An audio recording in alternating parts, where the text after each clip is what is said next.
Hello and welcome to Wise Women, the Vicar and the Witch. I'm Maggie Whitehouse and I'm the Vicar. And I'm Suzi Crockford and I'm the Witch. We are perceived perhaps as being on opposite ends of a spectrum, but we're friends and we see the common threads of our different experience of the sacred. So please join us as we discuss life, the universe, and everything. Hello everybody, welcome to the podcast. Warning, there will be tears. Because I'm sitting in Suzi's beautiful house. Oh, and don't worry if I sound like I'm laughing. I often sound like I'm laughing when I cry. And it's one of those difficult things that people go, "Are you laughing?" And you go, "No." But I'm sitting here wrapped in one of Suzi's shawls with some heart medicine tea because my mother has died.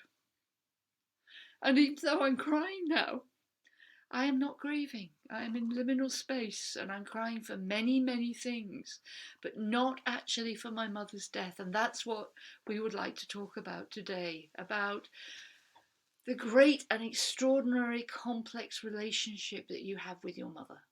Yeah.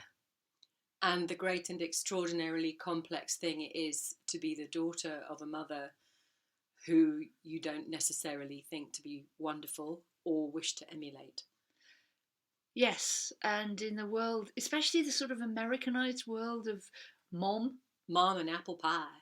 Yes, it is difficult, and there have been many years where my mother, nothing that my mother passed on was her fault.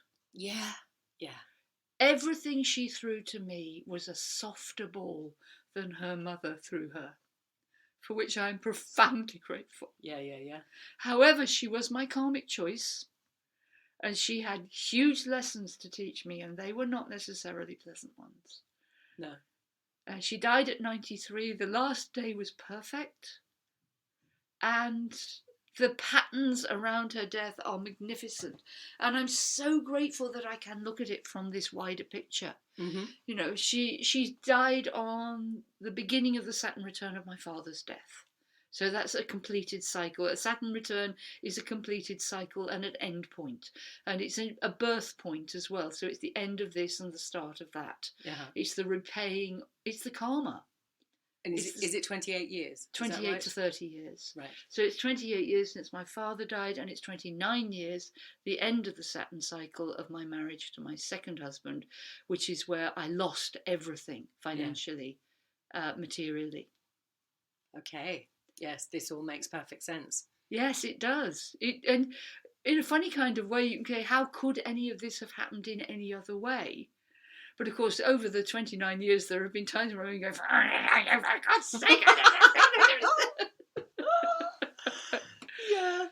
Oh, so I'm going to come back to that. But is there anything you want to ask or talk about yourself? Yeah, I really want to ask what makes a last day a perfect day. You've said that a couple of times since you've been here, that it was a really good day, it was a perfect day.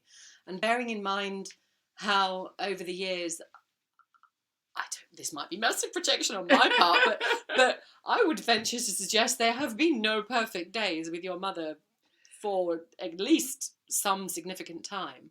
What made this one so lovely? Well, she got pneumonia. She was 93. She wanted to die. She's been talking about wanting to die for a long time. And I was the only person she could say that to who would go, I understand. Right. Which was paving the way, and you could sort of see that. Because I would never say, oh, don't say that, or oh, no, you're going to get well, or whatever. I would say, so are you seeing anything? You know, how do you feel about death? What do you think is going to happen at your death? Anyway, she got pneumonia.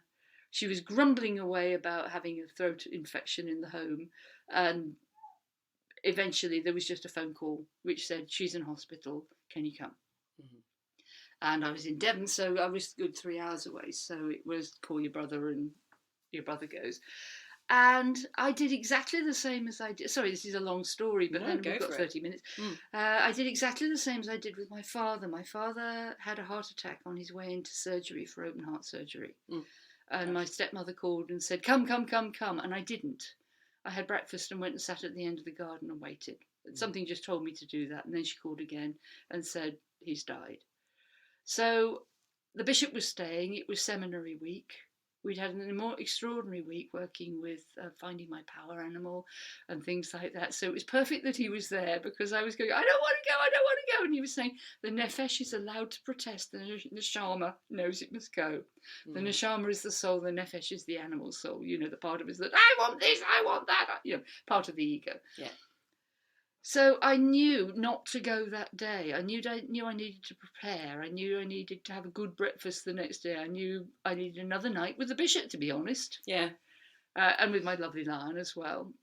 So I set off on the Friday morning, and there was a massive smash on the A30 5 minutes before I drove off on it, and there was a fender bender on the motorway, one car in front of me. Oh, lordy. So I was aware that my energy was, you know, so I was praying and invoking help to get me there safely. And I had Schrodinger's cell phone. What on earth does that mean? Schrodinger's cell phone is when your cell phone is safely tucked into your handbag underneath the passenger seat, and it rings while you're on the motorway travelling to see if your mother is dead or alive. Oh, God. Okay, yes. 3 times I had Schrodinger's cell phone, and it did make me laugh, because I couldn't possibly find out whether the cat or the mother was alive or dead until the next service station. Yeah. So in that way it kept me good and safe, because I stopped at 3 service stations. Oh, amazing. And each time got out and walked around the car. And when I finally got to the hospital, I walked into her room, and she looked up at me and she said, "Oh, darling, thank God you can help me die." Yeah.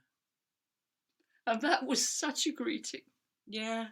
That's actually deeply beautiful, Isn't it? Yeah. So I just sat and held her hand. And she talked about how utterly loved she had been felt by her neighbours and her friends during lockdown. Oh. And this for a woman who found it very hard to be loved. Yeah. And rejected love so much because of her own issues. And that was her main problem. That whatever love you offered her could not be good, because she wasn't worthy of it, so it had to be projected back out as being not worthy and not acceptable. So they, on her birthday during lockdown last year, after they'd done the NHS clap, the whole street sang happy birthday to her. Oh, how and she'd gorgeous. Never felt so loved. And she was loved in her last years. She became a kind, helping woman. You know, she became herself, as in understanding the strokes you get from being kind. Yeah. I won't take it deeper than that, bless her, because she wasn't on this life, she wasn't a deeply evolved soul, but she was open. And she also started talking to me about how she'd lost her faith. Wow. Or she was an organised Christian most of her life, though she couldn't handle my being an independent priest. Found it very hard. But she was coming around to it, and you can see that she was coming around to the stuff I was doing. I was getting to be more honest with her about it.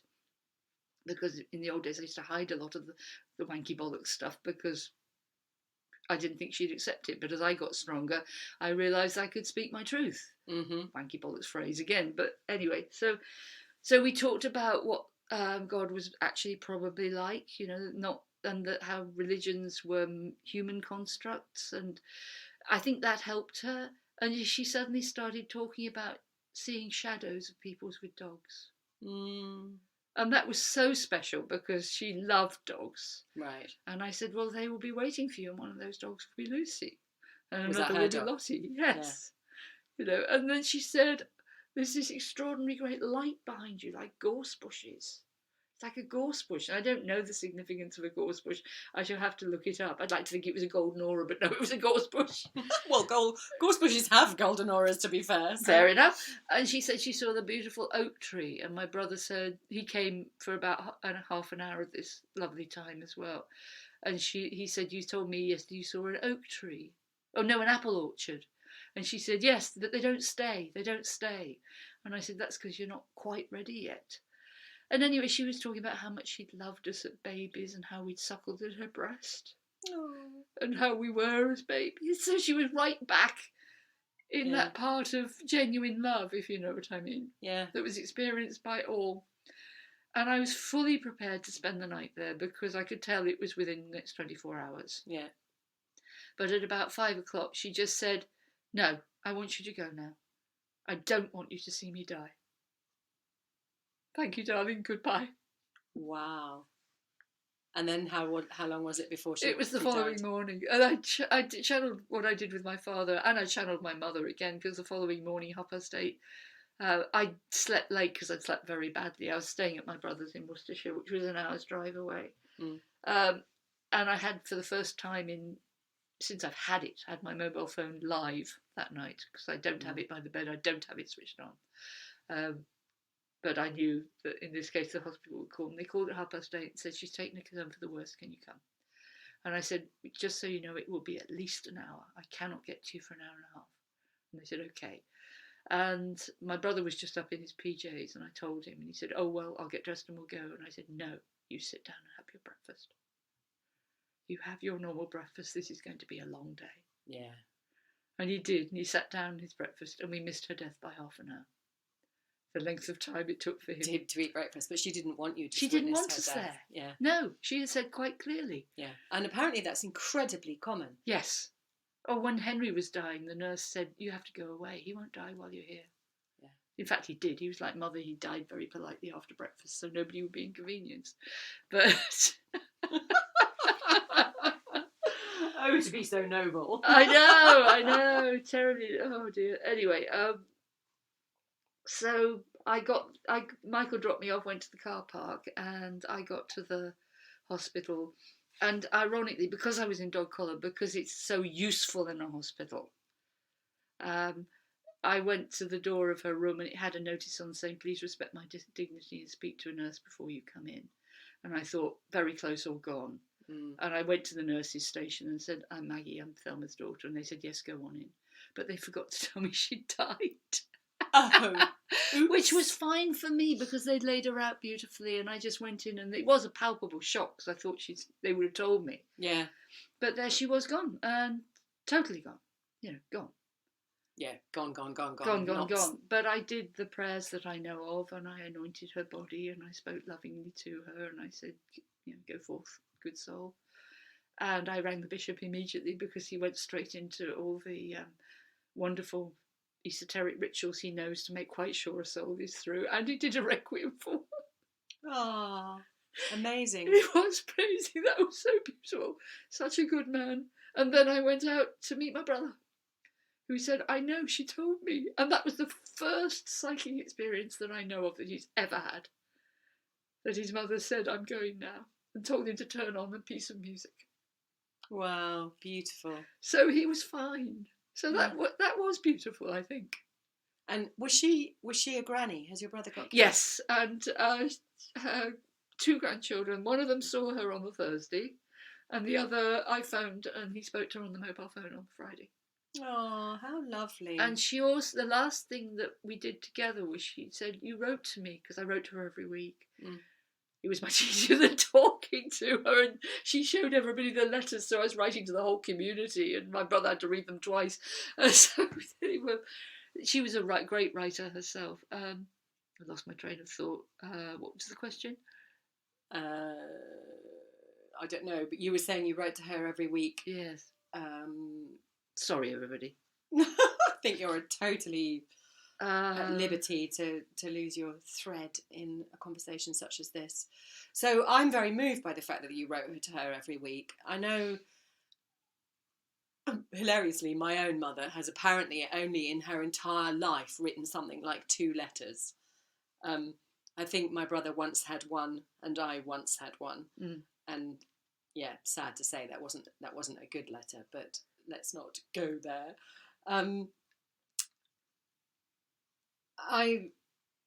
Did she write back? I mean, you wrote to her, she wrote back every week. Oh, yes. That's so lovely. Yes.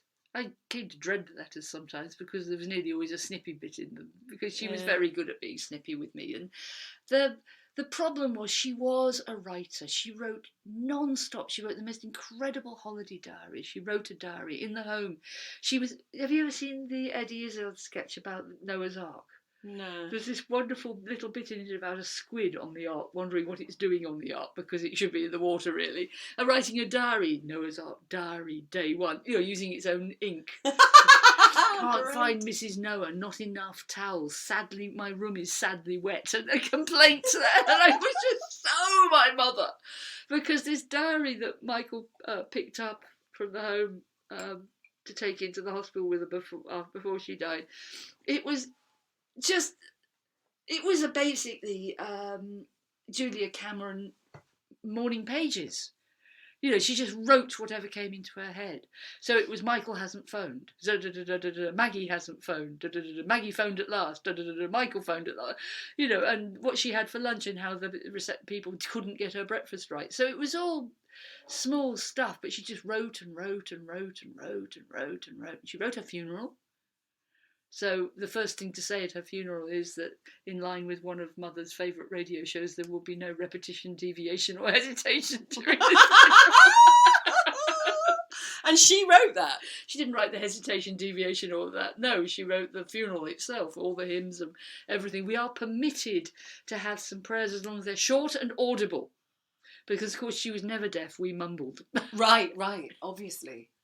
Oh my goodness, that's hilarious. Yeah. And also, how extraordinary, really, given that she'd existed and pretty much partook of mainstream society. Yes. Mainstream society is extraordinarily death averse, as far as I can tell, and we don't like to look at it, talk about it, or plan for it. No, absolutely. And she, every single item of hers of any value had a note on it as to where it was to go. And who was to have it, or who was to choose whether or not they had it. Though those were very rare. Most of them were, you will have this. Wow. That's amazing. And I mean, that's somebody who's really, really faced her own mortality. Oh, absolutely. No wonder she had such a good death. Yes, I mean, I would have liked, personally would have liked it to have been a bit swifter for her, for she was very tired. But the last night, who knows what visions she saw? Who knows what reconciliation there was? And what was so lovely was, lots of the rest of the day she died was lovely too, because before she left, she took us on a tour of Birmingham. Because we had to go and tell some people. Michael was there with me, so we were in the car together, my brother and I, and that was lovely. And he was talking about, you know, this experience he'd had of her telling her that she died, and asking me about the shadows and asking me about death and saying, this is your area. And tell me again about the apple orchard. You mentioned earlier that the apple orchard has a really particular significance. For me it does, because they're on our Patreon page. Yes, please go to our Patreon page. Yes, please support. There's a free download for you called The Chapel of Liberation, which was channeled to my bishop by a lady called Frances, who was dead, from the book Testimony of Light. And some of you I know have read that book by Helen Greaves, which is, as far as we know, the most accurate existing chronicle of life after death. It's extraordinary. Anyway, Francis had channeled to David a meditation called the Chapel of Liberation, which is for the release of all souls, so that any soul that is earthbound can be found. So it's a free download. Please go and get it. Even if you don't give us a penny, it's there for free, absolutely, because it's so important. I think every independent celebrant, every vicar should have this, because it's a meditation of how you go through and help to make sure souls go through, because souls, especially nowadays, get lost. Yes.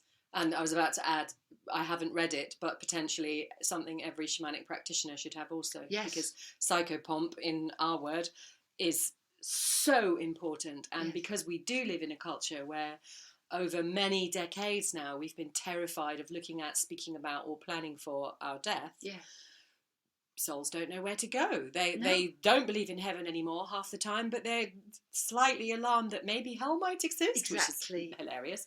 And as we don't change that much after death, we think we're still in the world. We think we're still in the world, and even the ones who know they're dead are too afraid to move from where they are in case they end up in hell. Yeah, absolutely. And that is horrific. That's why I'm writing the Blue Panda books, because that's all about that. But anyway, the Chapel of Liberation, you start by going through a particularly special door, which you visualise, into an apple orchard. And it's a universal apple orchard because it's got apples for all seasons of the year. It's got the blossom and the apples and the windfalls.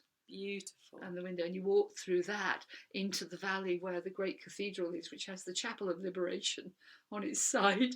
You go into the chapel, and it's the most beautiful visual sensation of doves of the Holy Spirit, and the great rose above you of the Great Mother, which drops white petals and then blood red petals as you make your petition for the person. And you place a lamp on the altar, and one of the great ones who does this work comes to fetch the lamp and takes it away to find that soul. And the soul may be fine, exquisite, yeah. but they go to find out, and then you visit the chapel again. Of course, you can do that again 30 seconds later because there's no time there, but it's best to wait a day for your own sake. You go back, and there are particular signs to show you that the soul is safe. And it's just the most beautiful meditation. Yeah. It sounds exquisite. Really, really lovely. And of course, I'm not allowed to do that kind of thing. As a priest, you don't do it for your family.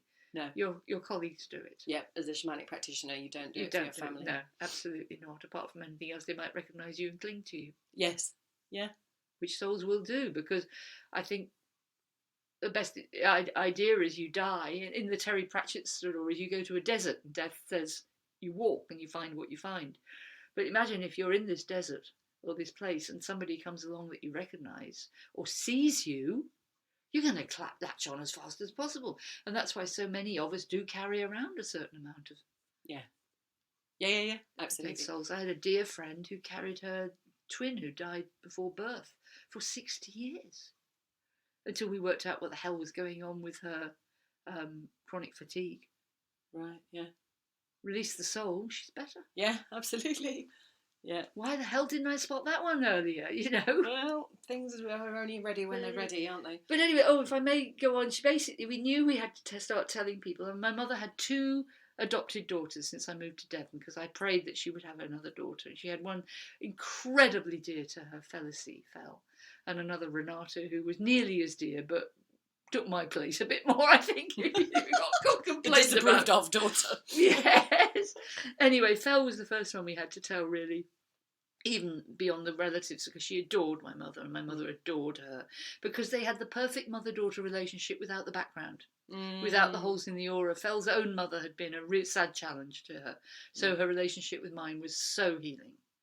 Anyway, we went to Fell's house and she wasn't there. Her husband told us she was doing the flower arrangements at a St Augustine's church, which was where my mother met my father, married my father, and where both of us were christened.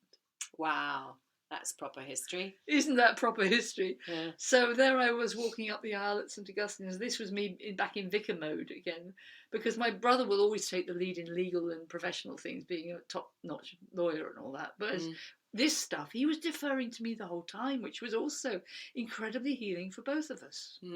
Because suddenly Maggie wasn't wanky bollocks. Maggie was the one who knew what was going on. Maggie was the one who said she's got 48 hours. She'll either die at the end of that or turn. And she did. So he's going, oh, she knows. Yeah. Which is very healing for our relationship. So we're walking up the aisle of St Augustine's, side by side, almost like a married couple, to Fell and the vicar, the female vicar. And I was able to just look straight to the vicar and say, may we have a moment, please? And she knew. Yeah. She just moved away. So there I was at the high altar with Fell, able to hold my arms out to her, take her into my arms, and then talk to her about how Michael and I had done the cleaning with my mother in that church as children, and talk to her about the candlesticks and where they used to be on the altar, and about the lovely candle snuffer that we used to use. And it was actually the most beautiful time. I mean, Fell was crying, but we were able to share memories with her, and now she's asking me for more memories so she can fill in more pictures about my mother. So that was lovely. And because we had to go that way round, we passed where we went to school as children. Wow. We passed the houses she lived in all the way through her life. But it was a complete tour. Back through her life. So she could take one last look and go. And I was able to talk to Michael about how Lion's mother came to us when she died. We were in Andorra, and we had to turn around and come home because she died. But I saw, before we heard the news, we knew she was ill, and we'd been asked to turn around and start coming back anyway. I saw a woman who looked just like her on the side of the road holding a bunch of lilies of the valley out of season. And I said to Lion, oh, I've just seen a woman with a bunch of lilies of the valley. And he said, that's Mother's favourite flower. And of course she died. Yeah, that's my mum's favourite flower too. Yeah, and she travelled with us all the way back through France, saying, "Oh, look at that! Oh, look at that! Oh, look at that!" from the back seat. And at the funeral, which was a full Requiem Mass, she turned up dressed in white, and she was saying to me, "It's not like this at all, you know. It's not like this at all." I was going, "I know, love. I know. Well, they don't know. You must tell them." I was saying, "They're not ready." No. But I do know. I know it's not like this at all. So she was obviously earthbound for a while, but later we saw her through. And she wasn't unhappily earthbound. Most people earthbound aren't that unhappy. No, that's been my experience as well. Yeah. Too many of them don't even know that they're dead. And the majority of them are perfectly content that they're there, but absolutely understand that they need to go somewhere else and that they will be happier and better off somewhere else. But they need a nudge. Well, also, they need directions. They need collecting, as it were. Yeah. Well, the movie Ghost summed it up so perfectly when the Patrick Swayze hero was murdered. He realised almost immediately there was a threat to his wife and refused to go to the light. The light came for him and he turned away from it because he had something else to do on Earth. Yeah. And at the end of the movie, the light comes from him and he goes. And it is like that. Yeah. If you haven't completed your business, you probably won't go. Yeah. Yeah. And if you don't know you're not dead, you won't go. Yeah. And if you're afraid of what might be there, you won't go. Yeah. Yeah. It's going to be really interesting, her funeral, for many reasons, apart from the fact that it's the day after my dear friend Adam, of whom we've spoken often on this podcast, has open heart surgery. Oh my goodness. Now it's Yom Kippur, which is the Day of Atonement. The day he's having surgery or the next day? The day after, the day of my mother's funeral. Is Yom Kippur. Yom Kippur. And my brother and I are taking the funeral. He asked if he could take it with me. Wow. I know. And it'll be presumably in Birmingham. It will be in Birmingham, and it was specific instructions, no church, only the crematorium. But we have booked it for a double session so that we can do a proper eulogy and people, the old folk, don't have to struggle to get in and out fast. And I learnt something, which is when you phone a crematorium, they'll tell you when their next double slot is, but they won't let you book it if you're a vicar. No, you have to be a funeral director. You cannot book a crematorium unless you're a funeral director. That's wrong. That has to be changed. That's mad. That means people have to go through the most expensive route to do a funeral. Well, I chose the best funeral director on the planet because I said to her, please, can you go and book it now? Because it's the only double period in the time that is the slot that's available for the primary people to get to that funeral, because I'd already researched that. And she said, yes, I will, and please understand that you do not have to place the funeral with us. I will do that for you now. Ah, bless her. Yes. So she got the job. Yeah, totally. Wow, that's lovely. Yeah. Yeah. But it's also quite interesting telling people, because they're assuming that I have the natural emotions of a daughter who adored her mother. So it's, oh my God, you must feel terrible. I'm in liminal space. I'm sad because she didn't have a happier life. I'm sad because we didn't have the relationship that we could have had, perhaps, if I'd had more nous. I don't know. But I am very, very glad she went the way she did, that there wasn't any reconciliation needed at the end, but love was expressed. Yeah. Yeah, what could be And better? I have that lovely memory of that woman holding my hand and saying, thank God you've come, you can help me die. Yeah. And that actually means the world. It means the world. Yeah. Which may sound very odd to people who go, oh my God, I couldn't handle it if my mother died. The thing is, our mothers will die, our fathers will die. Definitely. Possibly some of our children will die, our friends will die, our family will die. We have to get closer to it. Yes. Well, and we will die. We will die, yeah. You know, let's not be the ones who are needing psychopomp, because let's be the ones who've actually thought about where we're going, what might happen, what we might need to do, what we might need to put in place by way of somebody, if you're a Christian, somebody saying a requiem for you, or if you're, or you call it something else, don't you? The mini version, do you, or is it a requiem? Oh well, yes, it's a requiem. Yeah. No, the Chapel of Liberation is basically the equivalent of a requiem. Yeah.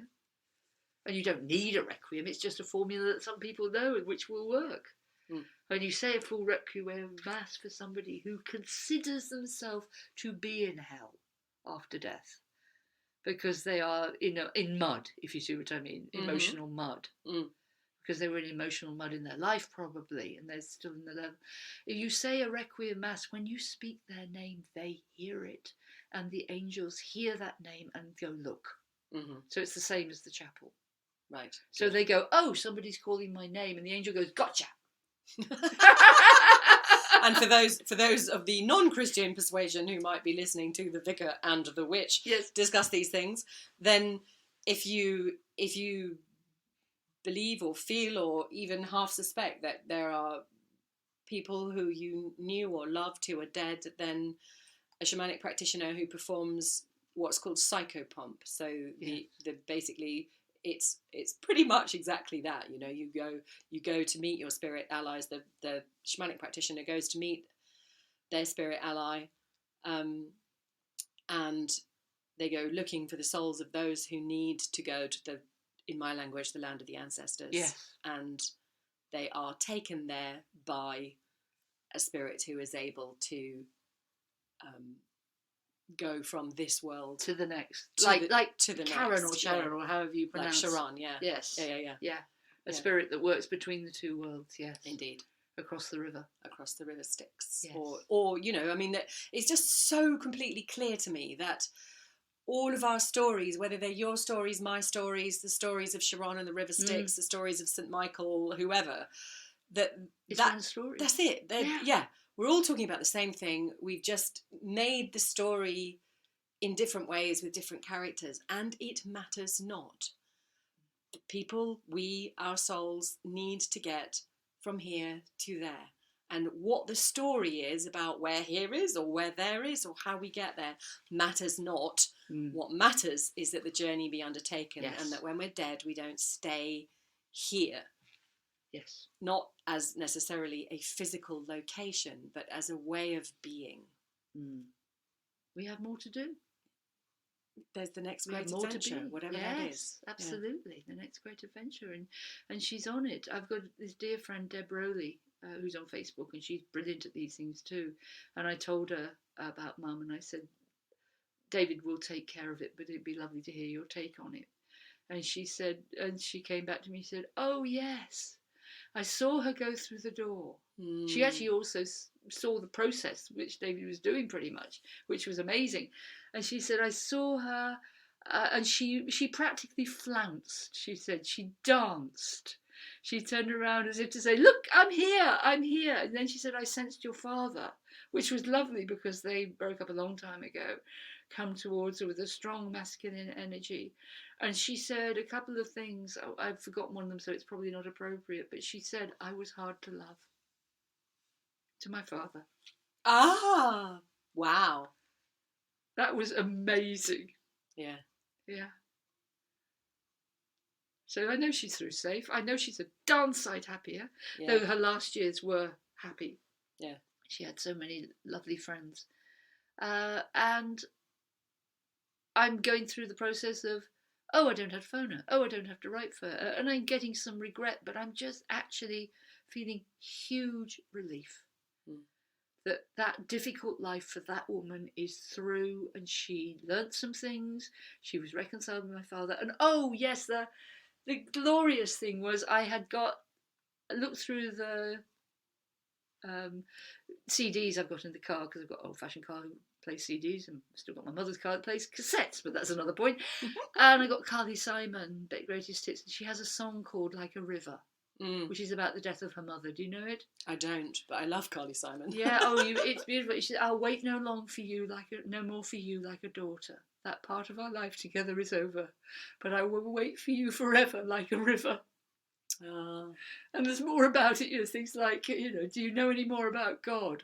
Have you reconciled with Dad? Does the rain still make you sad? Are you dancing with Thomas Jefferson on the face of the moon? And it's just a lovely song. That sounds gorgeous. It was just perfect to have it in the car for the way home. I will check it out. Yes, do that. And because the whole family was in liminal space, my sister-in-law, who's not been well, seriously not well, with not a medical bad diagnosis, prognosis. And because we were all in liminal space, I was able to say to her, Helen, may I petition for a miracle for you? And she is very atheistic. And I've never been in the space to say that. Did she say yes? She said, you do what you want. And I said, no, it doesn't work like that. You have to give me your permission. And there was a moment's silence. She said, you have my full permission. Woohoo! That's amazing. Oh, that's just wonderful. That wouldn't have happened without Mother's death, you know. Yeah. So in a way, if the miracle petition goes through, my mother's given her replacement life. Yeah.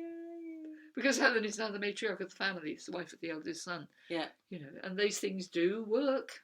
They do follow on. Wow. Amazing.